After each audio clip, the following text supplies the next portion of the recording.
आप सुन रहे हैं 91.2 FM। मैं आपका दोस्त, आपका होस्ट विनोद शर्मा। आज कार्यक्रम प्रस्तुत कर रहे हैं लोक मंच का जन मंथन। हमारे साथ स्टूडियो में मौजूद हैं DDA RWA के अध्यक्ष NP सिंह। NP सिंह जी नमस्कार। नमस्कार। और हमारे दूसरे साथी उपाध्यक्ष जितेंद्र जी। हम लोग समस्याओं पे और समाधान और सुझाव पर चर्चा करेंगे कि ग्रेटर नोएडा में जो प्रशासन काम कर रहा है, प्राधिकरण काम कर रहा है, और आप लोगों के बीच में जो अधिकारियों के साथ डिस्कशन होता है, उस सब पर हम चर्चा करेंगे। NP सिंह जी, सबसे पहले मैं आपसे ये पूछना चाहता हूँ कि DDRWA की भूमिका क्या है? सभी को नमस्कार साथियों।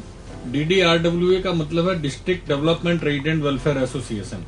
ये पूरे डिस्ट्रिक्ट की जो RWAs हैं उनके संगठन को पूरी तरह से सपोर्ट करने के लिए संस्था का गठन किया गया था। पूरे जिला गौतम बुद्ध नगर के अंदर जितनी RWA हैं, वो नोएडा, ग्रेटर नोएडा वेस्ट, जहाँ पर भी RWAs हैं, अब तो देखने में आया कि कुछ गाँवों में प्रधानी खत्म हो गई थी, वहाँ भी RWA का गठन हो गया है। तो पूरे जिले की RWA को मिलाकर district development resident welfare association का गठन किया गया था जी। इसका उद्देश्य पूरे जिले की RWA को मजबूत करना है। उन लोगों की जो समस्याएं हैं, जो जिन सेक्टरों की समस्याएं जनता अपने RWA के अध्यक्ष तक पहुंचाती हैं, और RWA के अध्यक्ष और महासचिव जो भी पदाधिकारी हैं, वो इस संस्था के माध्यम से, अपनी RWA के माध्यम से हमारे पास तक पहुंचाते हैं। और जिन समस्याओं का समाधान नहीं हो पाता, तो उन समस्याओं के समाधान के लिए हम जिला प्रशासन से, पुलिस प्रशासन से, नोएडा प्रशासन से, ग्रेटर नोएडा प्रशासन से, यमुना प्रशासन से, जो हमारी अथॉरिटीज हैं, हम उनके पास उस बात को ले जाते हैं और उन समस्याओं का समाधान करवाने की कोशिश करते हैं। तो जिस तरह से आपने देखा होगा कि नोएडा और ग्रेटर नोएडा के अंदर RWA अपना बहुत ही महत्वपूर्ण भूमिका निभा रही है। उन लोगों ने पूरे जोर से काम किया है नोएडा, ग्रेटर नोएडा के अंदर। आपने देखा होगा जो ऐसे काम थे, जो कि DND को फ्री करवाना, ये हमारी संस्था का उद्देश्य है, हमारे RWA के लोगों का उद्देश्य था, जो कि पूरा करवाया। आगे भी बहुत सारे ऐसे काम हैं जो क्षेत्र की जनता के हित में काम होने चाहिए, और शासन प्रशासन तक अपनी बात को पहुंचाना ही हमारा DDRWA का उद्देश्य। अच्छा, अभी इसमें कितने सदस्य हैं और इस समय कोई एजेंडा मीटिंग अभी तक हुई है DDRWA की जिसमें कुछ मुख्य एजेंडा उभर कर सामने आए हों? देखिए, अभी हमारे पास लगभग 130 सदस्य इसके DDRWA के अंदर हैं जी। और इसकी मीटिंग्स हर 3 महीने में एक मीटिंग होती है कार्यकारिणी की, जिसमें सभी लोग बैठते हैं और अपनी समस्याओं पर चर्चा करते हैं। बहुत सारे काम ऐसे हैं जो हो चुके हैं, बहुत सारे काम होने वाले हैं, और बहुत सारे काम हो सकता है पता नहीं कितना टाइम लगेगा उनको होने में जी। तो इन काम को करने के लिए हमारी मंथली मीटिंग भी होती है, और हर 3 महीने में एक बड़ी मीटिंग होती है, और 1 साल में एक पूरी जनरल बॉडी मीटिंग होती है। तो उन समस्याओं पर समाधान, क्या क्या काम हो चुके हैं, क्या होने बाकी हैं, तो वो सारी चर्चा की जाती है। अभी तक जो DDRWA की मीटिंग हुई है, उसमें कौन कौन से महत्वपूर्ण एजेंडा हैं जो नोएडा, ग्रेटर नोएडा और चाहे ग्रेटर नोएडा वेस्ट वगैरह हो, इन सब के जनता के लिए लाभकारी हैं? देखिए, नोएडा, ग्रेटर नोएडा, यमुना, तीनों अथॉरिटीज में हम लोगों की मीटिंग होती है। आप क्षेत्र को लेकर आपने देखा होगा कि अभी थोड़े दिन पहले कोरोना काल जब शुरू हुआ, तो सभी RWA ने महत्वपूर्ण भूमिका निभाते हुए, पूरे शासन प्रशासन के साथ मिलते हुए, हम लोगों ने हर सेक्टर में, कम्युनिटी सेंटर में रसोई चलाई, लोगों को खाना खिलाया, लोगों को कपड़ा, राशन जो भी बांट सकते थे सभी RWA के लोगों ने बांटा, जिसमें शासन प्रशासन का पूरा सहयोग रहा, पुलिस प्रशासन का सहयोग रहा, अथॉरिटीज का सहयोग रहा, और सारे RWA ने अपनी महत्वपूर्ण भूमिका निभाते हुए सब लोगों के साथ मदद की, चाहे वो बाहर के लोग हों, चाहे वो यहाँ के लोग हों, सबके साथ में पूरी हमदर्दी के साथ लोगों ने काम किया।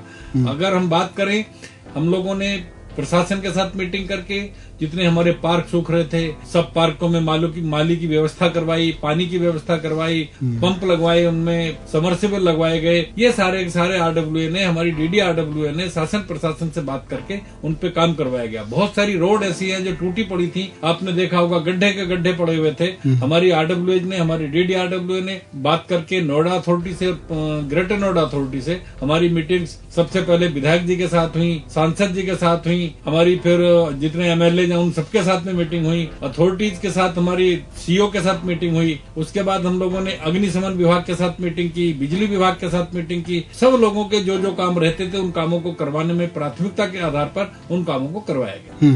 कौन से ऐसे नए काम हैं जो अभी होने वाले हैं और सरकार ने, प्राधिकरण ने, प्रशासन ने उस पर अपनी सहमति दे दी है? देखिए, अभी नए थाने कुछ और खुलने हैं जी। उस पर प्रशासन की सहमति हो गई है। अभी बहुत सारे यहाँ पर मेडिकल कॉलेज के भी खुलने की प्लान चल रही थी। पहले हम लोगों ने स्कूल कॉलेज खुलवाए थे, हॉस्पिटल खुलवाए थे, वो खुल चुके हैं। अब आगे खुलवाने के लिए बहुत सारे काम ऐसे हैं जो जनता की डिमांड है।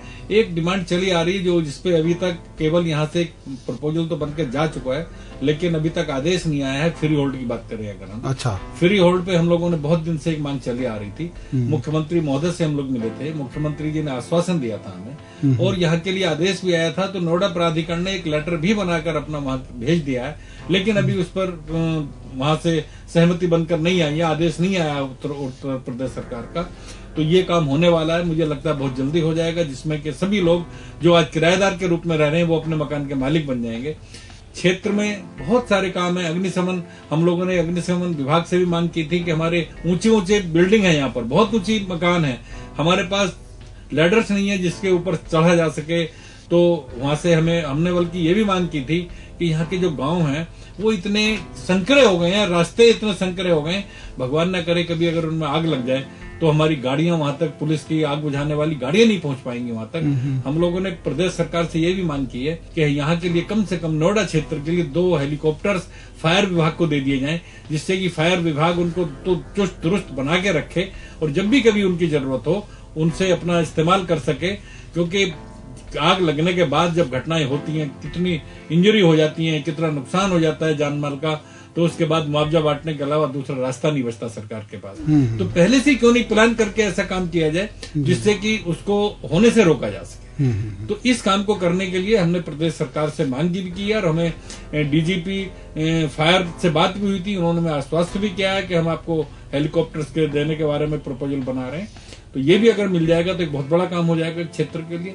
और भी ऐसे बहुत सारे काम है, हवाई अड्डा आ ही रहा है, हेलीपैड नोएडा में बनने का प्लान चल रहा है। तो ये सारे काम हैं जो कि नोएडा की जनता के हित में, नोएडा की जनता की मांग पर, और प्रदेश सरकार इनको पूरा करने का प्लान कर रही है। जी जी। अब हमारे साथ DDRW के उपाध्यक्ष जितेंद्र भाटी जी हैं और आप ग्रेटर नोएडा में रहते हैं। जितेंद्र जी, ये बताइए कि ग्रेटर नोएडा में आप जब इतने दिन से रह रहे हैं तो आपका अनुभव क्या कहता है कि कैसा है ये शहर आपके हिसाब से? और दूसरे ये कि कुछ चीजें ऐसी हुई होंगी आपके सामने कि बहुत अच्छा आपको लगा होगा कि बहुत बदलाव आया है, और कुछ ऐसी उम्मीदें आपको होंगी कि अगर ऐसा और हो जाए तो सोने में सुहागा। देखिए, सभी को मेरा नमस्कार। ग्रेटर नोएडा पे मतलब जो बसा है उसका जो इंफ्रास्ट्रक्चर जो ग्रेटर नोएडा का डेवलप किया गया है सरकार के द्वारा, जी जी, वो बहुत ही अच्छा है। मतलब इस तरीका की सिटी इंडिया में ये पहली ऐसी है, और ग्रेटर नोएडा का नाम भी है। जी जी, क्योंकि पूरी तरह प्लानिंग से ग्रेटर नोएडा का बसा गया। बहुत सुंदर शहर है ये। जी जी। और सुंदर शहर होने के साथ साथ में जो यहाँ की संस्कृति है, जो यहाँ का मतलब प्रशासन के द्वारा जो रखरखाव है, वो बीच बीच में जो है ना कभी बहुत अच्छा भी होता है। लेकिन अभी वर्तमान में जो इसका जो रखरखाव है वो बहुत खराब है। सेक्टरों की स्थिति बहुत खराब है। अथॉरिटी में भी जाते हैं तो अथॉरिटी वाले तो कहते हैं कि हमारे पास पैसे नहीं है, फंड नहीं है। उस तरीका के वो हमसे ऐसा कहते हैं, क्योंकि हम तो रोज फेस करते हैं। तो एक समय ऐसा भी था जब शुरू में ग्रेटर नोएडा बचना शुरू हुआ था, और बचते बचते थोड़ा सा जब ब्रजेश कुमार जी इसके सीईओ होते थे, तो वाकई में बहुत अच्छा सिस्टम उन्होंने बनाया था। और हमें भी लगा था कि जो सिस्टम उन्होंने बनाया, ये हमेशा अगर फॉलो इसको रहा तो इसका कभी भी जो है ना, इसका जो सुंदर है, ये बहुत सुंदर है, जो प्लानिंग से बसा तो वो प्रॉपर मेंटेन रहेगा।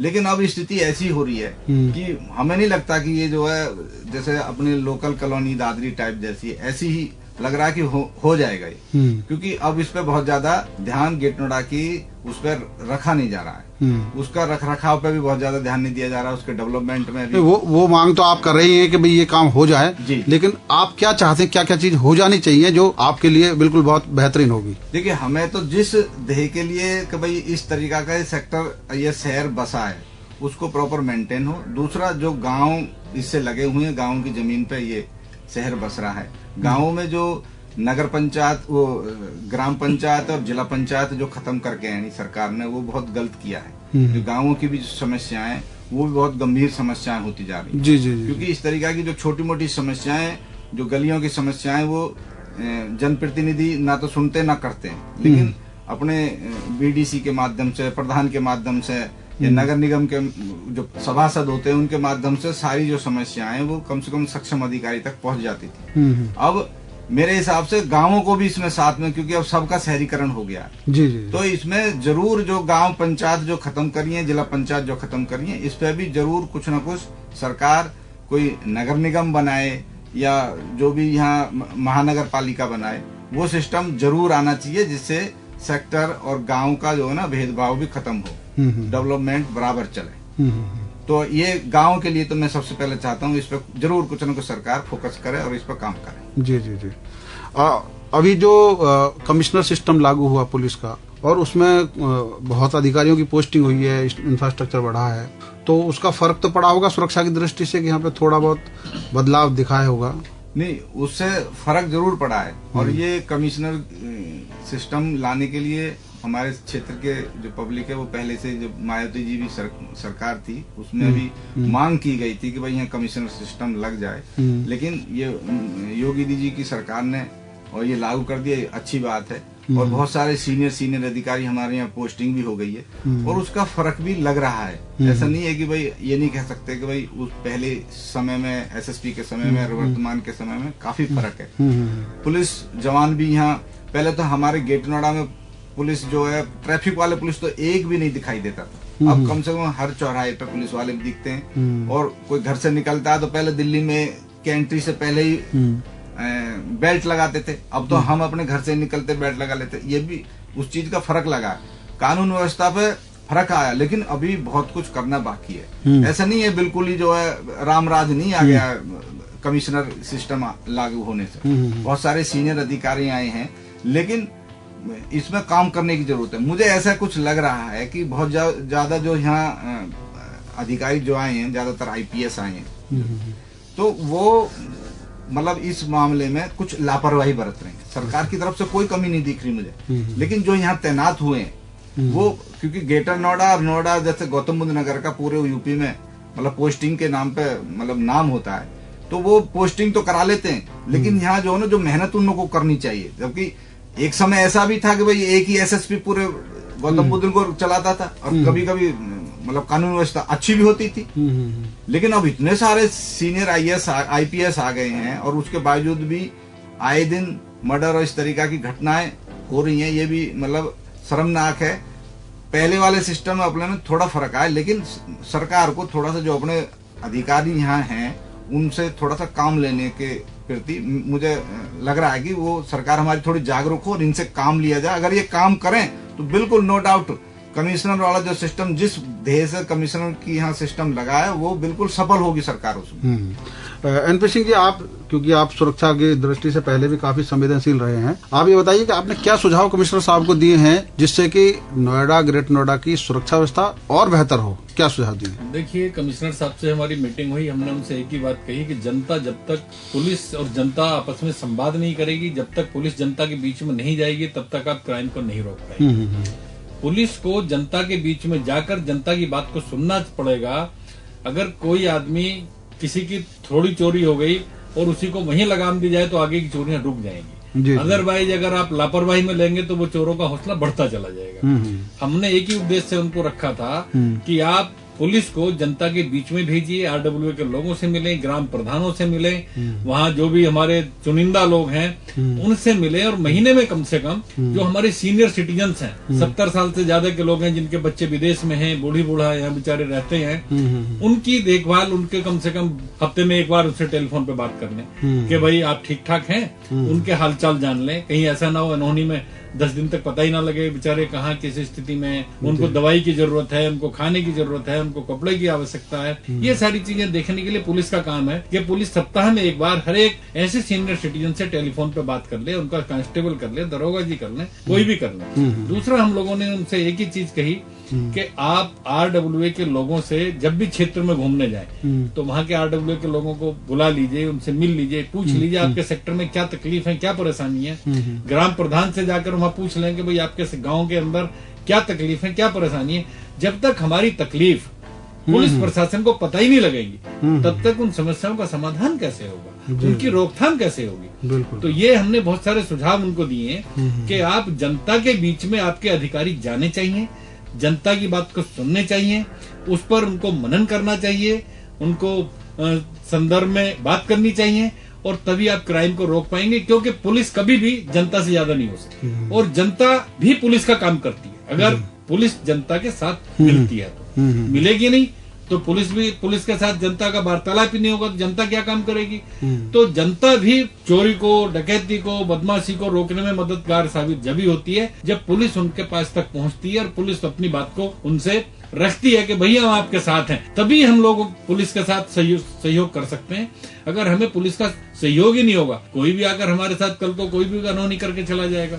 तो ये सारी चीजों के लिए पुलिस को हमारे अच्छे लोगों का, सामाजिक लोगों का हौसला बढ़ाना पड़ेगा। और हमने अभी मैडम से भी बात की थी, महिला सुरक्षा को लेकर हमने बात की थी। महिला सुरक्षा के ऊपर वृंदा शुक्ला जी से हमने बात की थी मैडम से, उनसे भी एक ही चीज गई, आप हर एक गांव से, हर एक सेक्टर से 5-5 महिलाओं को ले लीजिए, उनको आप अपने पास उनका लिस्ट में नाम ले लीजिए, टेलीफोन कर लीजिए, जब भी आप चाहें उनसे उनके गांव के हालचाल जान लीजिए, उनसे पूछ लीजिए आपके गांव में सब ठीक तो है। अभी तो क्या जिले में एक डीसीपी है जो महिला देखती है, पूरा जिला है, कितने करोड़ की जनसंख्या है, जब तक वो उनसे बात ही नहीं करेंगी तब तक उनके पास कौन सूचना देगा। तो हर गाँव की सूचना लेने के लिए ग्राम प्रधान, RWA के प्रधान, महिलाओं के 5-5, 10-10 लोगों के टेलीफोन नंबर, उनसे आप बात करें तो आप इस क्षेत्र को क्राइम अपराध रोकने में कामयाब हो सकते हैं। तो ये थे हमारे साथ DDRWA के अध्यक्ष NP सिंह जी और उपाध्यक्ष जितेंद्र भाटी जी।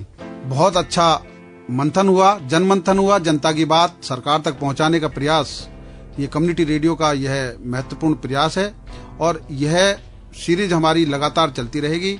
हम अधिकारियों तक जनता की बात पहुंचाएंगे, जनता अपनी बात अधिकारियों तक पहुंचाने का प्रयास करेगी। तो इस कम्युनिटी रेडियो का यही महत्वपूर्ण सार्थक पहल है। आप हमारे साथ सुनते रहिए 91.2 रेडियो लोक मंच, आपकी अपनी आवाज। धन्यवाद।